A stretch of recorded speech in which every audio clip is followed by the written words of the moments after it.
जो करियर है डिग्रियों के बेसिस पे नहीं बनने, वो स्किल्स के बेसिस पे ही बनने हैं। हमारे यहाँ मार्क्स को ही इंटेलिजेंस माना जाता है। आज इंडिया के सारे लाला, बिजनेस हाउसेस, पॉलिटिशियंस ने ऑलमोस्ट अपनी प्राइवेट यूनिवर्सिटीज़ या कॉलेजेस खोले हुए हैं। जिस दिन +2 का रिजल्ट आया, मुझे कम से कम उस दिन 10-15 लोगों का उनका फ़ोन आया कि शिवानी कैसे पॉसिबल है, क्या वाकई में इतने मार्क्स आ सकते हैं। जो 100% मार्क्स लेने वालों को जब बेसिक क्वेश्चन पूछे जाते हैं तो उनको वो नहीं पता। ये आफ्टर ऑल गड़बड़ का बच्चों के मार्क्स आ रहे हैं 100%, 99%, 98%।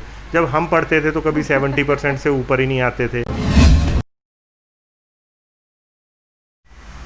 जान हितैषी देख रहे दर्शकों का स्वागत है। दोस्त, हम आज आपसे बात करने के लिए आए हैं एक एजुकेशन सिस्टम पे। आजकल वीडियो बहुत वायरल हो रही हैं सोशल मीडिया पे, तो कि जिन बच्चों ने DAU में एडमिशन ली, तो कुछ जब जर्नलिस्टों ने उनसे कुछ क्वेश्चन किए, उनके इंटरव्यू करने पहुँचे, तो वहाँ पर ये देखा गया कि उनको बेसिक जनरल नॉलेज के क्वेश्चन भी नहीं पता थे।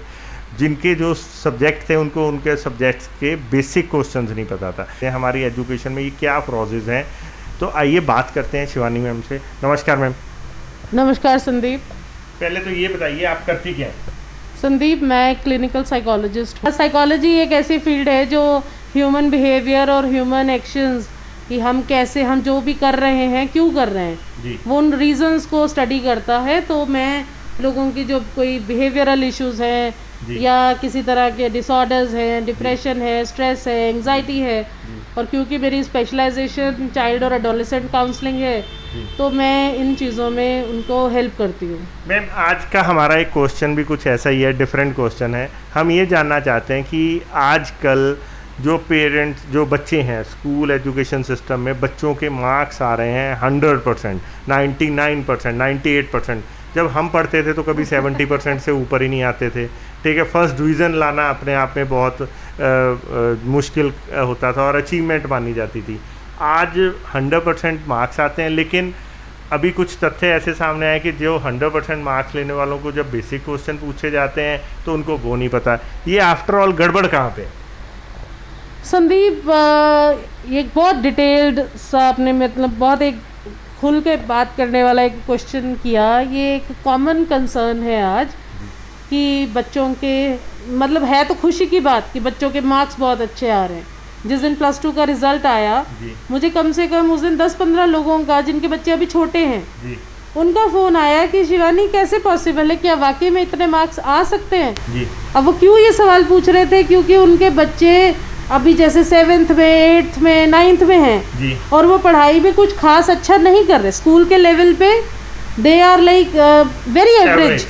ठीक है, तो वो ऐसा सोच रहे कि क्या कल को उनके साल बाद, 2 साल बाद, इज इट पॉसिबल कि उनके बच्चों के 90-95 आ जाएंगे, कि वो क्यों इतना उनके साथ परेशान होने, परेशान या आ जाएंगे तो वो परेशान होना बंद कर दें, या नहीं आएंगे और वो इतना पीछे रह जाएंगे क्योंकि लोगों के तो 95 आ रही है, या देयर इज समथिंग रॉन्ग कि उन्हीं के बच्चों में कुछ गड़बड़ है। तो मुझे इस तरह के बड़े जनरल जेन्युइन क्वेरीज ऐसी आई, और तो मैंने भी सोचा इस बारे में।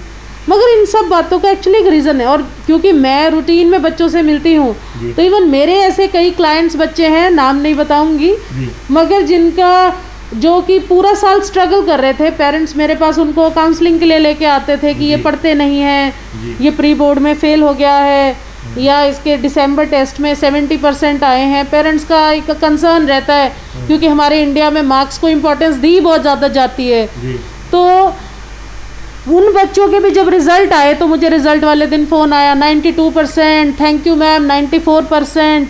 मेरे को थैंक यू किया उन्होंने, मगर मैंने ज़्यादा खुशी नहीं मनाई, क्योंकि एक प्रॉब्लम हमारे एजुकेशन सिस्टम में है, और ये एक बहुत, आप कह सकते हैं कि ये एक कॉन्स्पिरेसी है, ठीक है, या एक प्लान्ड एक सिस्टम है। उसका रीज़न क्या है कि इंडिया में पॉपुलेशन है 130 करोड़, मगर, और अब उसका दूसरा मतलब ये है कि हर साल करीब 1 करोड़ बच्चा 10th और ऑलमोस्ट 1 करोड़ बच्चा 12th करता है इंडिया में। अब उनके मार्क्स ही उनका क्राइटेरिया है अगली एडमिशन का। बिल्कुल ठीक है। आज इंडिया के सारे लाला, बिजनेस हाउसेस, पॉलिटिशियंस ने ऑलमोस्ट अपनी प्राइवेट यूनिवर्सिटीज़ या कॉलेजेस खोले हुए हैं। आप अच्छे से देख सकते हैं, Jindal university, MIT, Chitkara, city, LPU, कोई हीरो, यानी कि जो बिजनेस हाउस है अब उसका अपना एक एजुकेशनल ग्रुप भी है। मतलब आपके कहने का मतलब है अब आज जो शिक्षा है, स्कूल कॉलेजेस, वो शिक्षा का केंद्र नहीं, वो एक बिजनेस हाउस है। बिल्कुल बिल्कुल, वो भी बिजनेस हाउस है। हमारे यहाँ मार्क्स को ही इंटेलिजेंस माना जाता है। तो मुझे पर्सनली लगता है कि it is a big game, ये एक वेल प्लान्ड चीज़ है, क्योंकि it is a big game, ये एक वेल प्लान्ड चीज़ है, क्योंकि हमारे इंडिया के पेरेंट्स मार्क्स से खुश होते हैं, तो एजुकेशन सिस्टम मार्क्स से पेरेंट्स को खुश कर रहा है। फिर ज़्यादातर देखा गया कि आज के टाइम में तो एक ट्रेंड चल गया कि लोग फॉरेन में जाके पढ़ते हैं, कनाडा, अमेरिका, आजकल तो ये होड़ लगी हुई है। तो ये क्या रीज़न है फिर? अब जो अच्छे कॉलेजेस हैं या जो गवर्नमेंट इंस्टीट्यूट्स हैं, आईआईटीज़ हैं या निफ्ट है या आईआईएम्स हैं या एम्स है, वो कुछ नंबर बढ़ा है पिछले कुछ सालों में, मगर फिर भी कितना बड़ा है? क्या पॉपुलेशन के हिसाब से बढ़ा है? मतलब आप कहने नहीं बढ़ा। कॉलेजेस, जो सरकारी कॉलेजेस या ये चीज़ें, इंफ्रास्ट्रक्चर, एजुकेशन इंफ्रास्ट्रक्चर पॉपुलेशन के हिसाब से इंक्रीज नहीं हुआ। एब्सोल्युटली। तो ये पूरा बिजनेस है जिसमें मिडिल मैन है, एजेंट है, बाहर की एजुकेशन के लिए तो बहुत एजेंट्स हैं। तो इंडिया में भी ऐसा ही है। इंडिया में भी ऐसा ही। इन सब पे कैसे नुकेल कसी जा सकती है, इन सब से कैसे पार पाया जा सकता है, क्योंकि ऐसे तो फ्यूचर हमारा इंडिया का और ख़राब हो रहा है। हमारे बच्चे अपने आप को बहुत समझने लगे हैं। हमें क्वेश्चन करते हैं कि क्या आपके इतने मार्क्स आए थे? बिल्कुल ठीक है, जबकि हमारे टाइम के तो 70% आज के 90 से ज़्यादा बेटर हैं। बिल्कुल राइट। दूसरी चीज़ कि बच्चों को भी लगने लग गया है कि हाँ, क्योंकि इतने मार्क्स आए हैं तो, और उन्हें भी पता है कि हमने किया क्या था एक्चुअल में, तो उनके लिए अब एजुकेशन को वो लाइटली लेने लग गए, क्योंकि उन्हें पता है कि कुछ नहीं भी करेंगे तब भी इतने मार्क्स तो आ ही जाते हैं। Over ambitious and under performing, कि नहीं भी करेंगे परफॉर्म तो भी आ जाएंगे। सो इससे पूरा का पूरा सिस्टम जो है, जो उसका प्राइमरी एग्जाम्स का क्राइटेरिया क्या, रीज़न क्या होता है कि ताकि हम सही से एक बच्चे को असेस कर सकें। तो वो असेसमेंट क्राइटेरिया ही अगर कमज़ोर हो गया तो हमने एक तरह से हर किसी को एक ही कैटेगरी में डाल दिया।